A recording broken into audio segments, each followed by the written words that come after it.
வணக்கம். நம்ம சேனலுக்கு தொடர்ந்து ஆதரவளித்துக் கொண்டிருக்கும் நல்ல உள்ளங்களுக்கு நன்றி. திடீர் திருப்பம், அதிரடி திருப்பம் ஆகுது. என்னன்னா, ஆந்திராவில் இன்னைக்கு இருக்கக்கூடிய ஜெகன் கட்சியில் இருக்கக்கூடிய மூத்த தலைவர் விஜய் சாய் ரெட்டி அவர் என்ன சொல்றாரு, சந்திரபாபு நாயுடுக்கு வயசாயிடுச்சு அப்படிங்கிறார். அதாவது பவன் கல்யாணம் முதல்வராகணும் அப்படிங்கிற ஒரு கோஷத்தை வைக்கிறார்.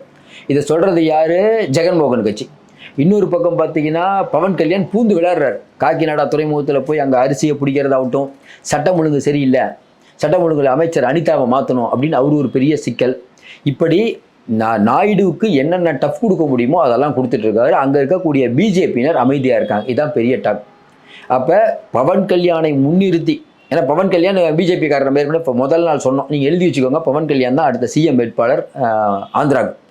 2029 நடக்கக்கூடிய தேர்தலில் அவர் தான் முன்னிலைப்படுத்தப்படுவார். சரி, இப்போ என்ன சிக்கல்? நாயுடுக்கு என்ன பிரச்சனை? நாயுடுக்கு என்ன பிரச்சனைனா, ஏற்கனவே ஃபண்ட் எல்லாம் நிறையா கொடுக்கணும். உங்களுக்கு ஓரளவுக்கு தான் வந்திருக்குன்னு வரல. வர வரைக்கும் லாபம்னு அவர் அமைதியாக இருப்பார். கடந்த கால கசப்புகளை நாயுடு அப்படி மறந்துடுவார் நினைக்கிறீங்க? இப்போ நாயுடுவும் பவன் கல்யாண் இந்த ரெண்டு பேருக்கும் இடையிலான இந்த பனிப்போர், நீங்கள் வெளியில் யாராவது கேட்டிங்கன்னு வச்சுக்கோங்களேன், பனிப்போர் இருக்கா இல்லையான்னு தெரிலிங்க. ஆனால் ஏதோ ஒன்று இருக்குங்க. இப்போ திருமாவும் திமுகவும் ஏதோ ஒன்று இருக்குங்க. என்னங்க விஷயம் யோசிப்போமா? அதே தான். சரி, உண்மையிலேயே என்னதான் விஷயம்?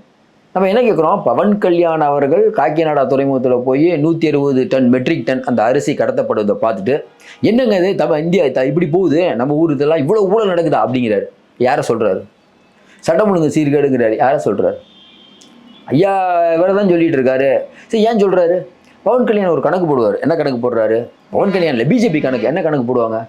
ஐயா, அவர் லட்டு மேட்ரு எடுத்துட்டார். லட்டு நம்ம மேட்ரு, அதை எப்படி நாயுடு எடுக்கலாம்? ஐயா, நான் என்னையா பண்ணோம்? ஒன்றும் பிரச்சனை இல்லை, நீ போய் அங்கே போய் தியானம் பண்ணிவிட்டு அங்கே உண்ணாநோம்பு இருக்க ஆரம்பிச்சிரு. கோயில் கோயிலாக உருண்டு உருண்டு போ.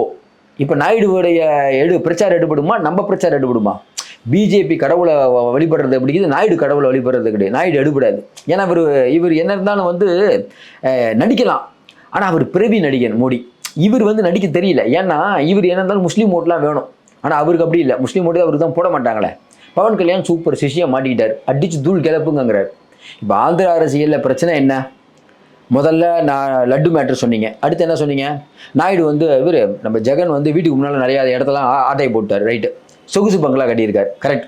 அதுக்கப்புறம் பார்த்தீங்கன்னா, ரோஜா நிறையா பணம் சம்பாதிச்சார், அவர் மேலே ஊழல். ஜெகன்மோகன் ரெட்டி நிறையா சம்பாதிச்சிருக்கார், அவர் மேலே விரைவில் வழக்கு பாயும். இதெல்லாம் சொன்னீங்கல்ல. இப்போ ஏன் அதெல்லாம் பேச மாட்டீங்க? இப்போ லேட்டஸ்ட் டாக் என்ன? பவன் கல்யாண் எப்படி அதிகார மையமாக உருவெடுத்து விட்டார். கரெக்டாக நம்ம சொல்கிறது.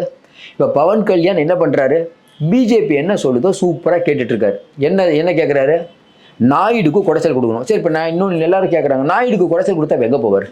ரைட்டியா, மோடியை பகச்சிக்கிறோம். இப்போ நாயுடு மோடி பண்ணுறாருன்னு நாயுடுக்கு தெரியாமையாக இருக்கும். தெரியும். நாயுடு எங்கே போவார்?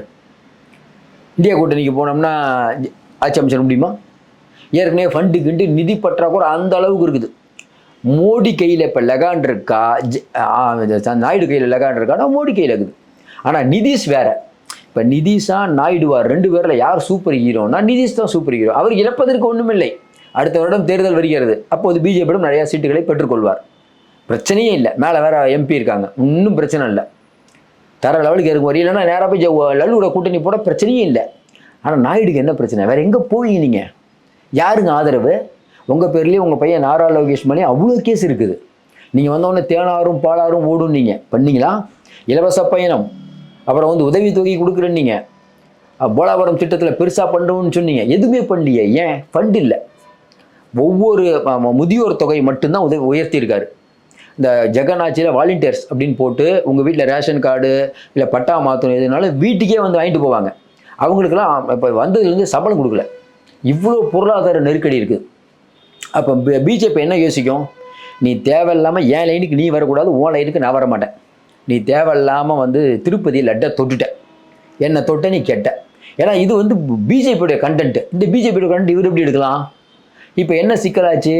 நம்ம நாயுடுக்கு ஜெகன்மோகன் ரெட்டி கட்சி பிரச்சனை, ஷர்மிளா ஒரு பிரச்சனை, இந்த பக்கம் பார்த்தீங்கன்னா பவன் கல்யாண் பிரச்சனை, மேலே பிஜேபி பிரச்சனை.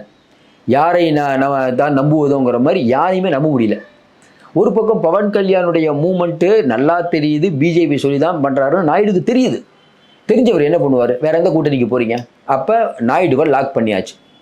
நாயுடுக்கு இது மட்டும் லாக் இல்லைங்க. நாயுடு ஏன் பிஜேபிகிட்ட அமைதியாக போகிறாரு?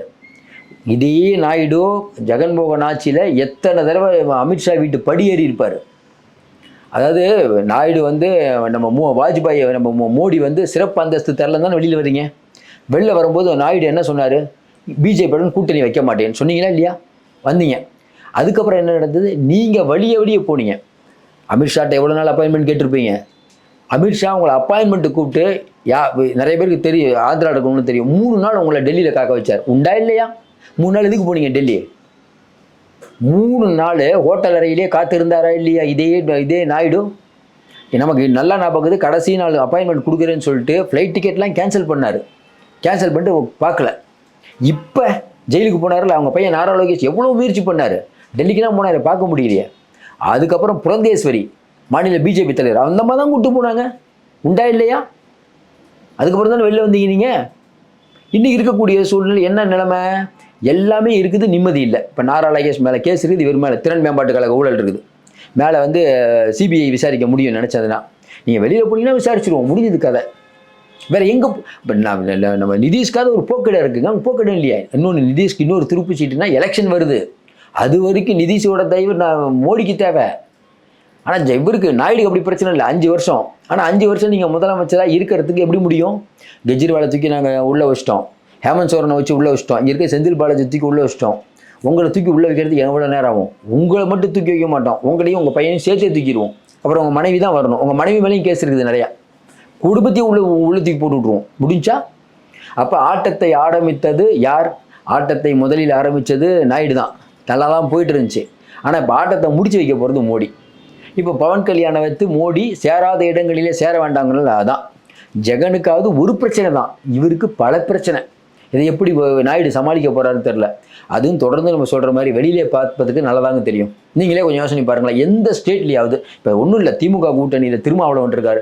திருமாவளவன் கட்சியில் இன்னொருத்தர் திமுக ஆட்சி மோசம்னு சொல்கிறதையே நமக்கு திமுகவில் பொறுத்துக்க முடியே. உங்கள் கூட்டணி கட்சி துணை முதல்வர், இதில் ஒரு ஸ்டேட்டோட துணை முதல்வர் மாநிலத்தில் சட்டம் ஒழுங்கு கெட்டு போச்சு, நான் ஸ்ட்ரெயிட்டாக பண்ணுறேன் அனிதாட்ட அப்படின்னா என்ன நியாயம்? இப்போ என்ன தெரியுமா நடந்தது? இப்போ ஒரு நேற்றோ முந்தா நாளோ அங்கே ஜனசேனா கட்சியிலேருந்து ஒரு மீட்டிங், அதில் பேசுகிறாங்க, எங்கள் தலைவர் முதலமைச்சராக வேண்டும் அப்படின்னு பேச ஆரம்பிச்சிட்டாங்க. எனக்கு இப்போ தாங்க நான் ஒரு முதலமைச்சர் இருக்காரு எங்கன்னா, இல்லை எங்கள் தலைவர் முதலமைச்சர் ஆகணும். அப்போ வலுவான கோஷங்கள் இருக்குது. பிஜேபி சத்தமே இல்லாமல் கட்சி உடச்சி விட்ருவாங்க சார். இன்னொன்று நம்ம சொல்கிறோம், நாயுடு அவளை நீங்கள் சீக்கிரமாக, அதுவும் அவர் பயங்கரமான ஆள் தான், அதில் மாற்று கருத்தெல்லாம் இல்லை, வயசாகிடுச்சு, பயங்கரமான ஆள் தான். அவர் என்ன பண்ணுறாரு? அவர் ரொம்ப தெளிவாக பிஜேபியை அவர் பண்ணிடுவார்ல.